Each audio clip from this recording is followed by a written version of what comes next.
জুলাই আগস্টে গণঅভ্যুত্থানের সময় সংঘটিত মানবতা বিরোধী অপরাধে শেখ হাসিনার বিরুদ্ধে করা মামলার রায় পড়া শুরু হয়েছে।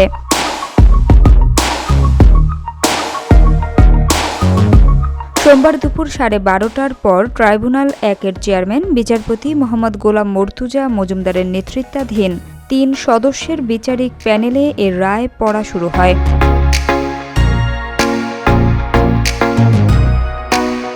বিচারপতি মোহাম্মদ গোলাম মর্তুজা মজুমদার রায় বলেছেন, এই রায় 453 পৃষ্ঠার এবং 6 ভাগের রায় ঘোষণা হবে।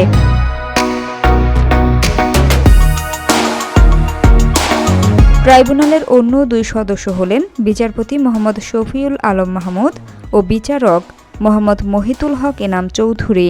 আন্তর্জাতিক অপরাধ ট্রাইব্যুনাল 1-এর এজলাস থেকে রায় ঘোষণার কার্যক্রম সরাসরি সম্প্রচার করছে বাংলাদেশ টেলিভিশন।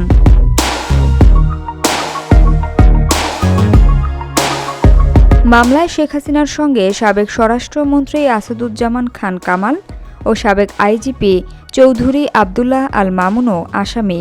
তাদের মধ্যে মামুন দায় স্বীকার করে রাজসাক্ষী হিসেবে জবানবন্দি দিয়েছেন। Samia Sultana, GBC television.